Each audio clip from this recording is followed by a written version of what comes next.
This video is going to show you how to reflect a shape in a line. To reflect any shape, you must know where the mirror line is. So you must know what line it is that you are going to be reflecting the shape on. Here's an example question. So we've got a red rectangle and we are being asked to reflect the shape in the x-axis. The first thing that you need to do is draw on the x-axis. So I've now drawn it on with a red line. So I've got my mirror line, and that is the line where we're imagining I'm putting a mirror and we want to reflect that shape on that line. What I need to do is plot each of the corners. The new corners will be the same distance on the other side of the mirror line. So if we look at this first corner at 4, 2, we can see that it is one line from the mirror line. So if we look here, we've got this one line. So when we reflect the shape, we need that same distance from the x-axis, so we need one line there, which is why we plot our point at 4, minus 2. The next corner that we will look at is the next one along. We have a similar situation in that this one is also one line from the mirror line. So we know that the distance from the mirror line to our reflected shape is going to be 1 square, and so we can plot that point. We now need to look at the two corners at the top of the rectangle. So if we look at this first one, we can see that it is 1, 2, 3, 4, 5 squares from our mirror line. That means that I need to go 1, 2, 3, 4, 5 squares down to find my next corner.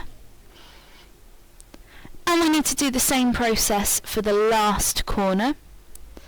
We need to count how many squares it is above the mirror line. So 1, 2, 3, 4, 5. So we need to count down by 5 squares. 1, 2, 3, 4, 5, and that is our last corner. We then join up our corners and we have our red rectangle. You will have used pencil and a ruler to draw those, so you can leave the marks on if they're nice and neat, or rub them out if you prefer your work to look like that. Here's another shape. This time we are reflecting in the y-axis, which is the vertical axis. We draw that line onto our grids. We then focus on our corners. So this first corner is a distance of 2 squares from our y-axis. If we look here, we've got 1 square and another square.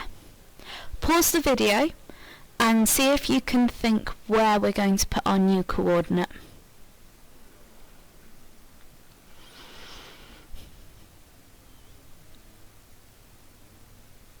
Our new coordinate is going to be a distance of 2 squares away from our mirror line. So our first new coordinate goes here. The next corner we're going to look at is this one at 10, 4. Now we can do this by counting the squares. So going 1, 2, 3, 4, 5. So we know that we need to go 1, 2, 3, 4, 5 along here for our next corner. Or we can use our numbers on the x-axis to help us. We can see that it is at 10, 4. And that our mirror line's coordinate here is 0, 4. So we know that we've gone 10 numbers on our x-axis. So we need to look at how we can go in this direction by 10 numbers. So we've got minus 10 for here. However, sometimes it is just easier to use the squares. The last coordinate we need to look at is the top one. I'm going to use the squares for this one. So we're going along by 3, which means I need to go across by 3 here. And there is my final coordinate. I join up my coordinates with straight lines using a ruler, and I'm finished. I have reflected my shape in the y-axis. Sometimes you'll have a line that isn't the x or y-axis, but is a line such as x equals 2. We've looked at coordinates and graphs, so we should know that the line x equals 2 is the line where all the x coordinates will be 2. So it will be this line here. Then we use exactly the same process to reflect the shape.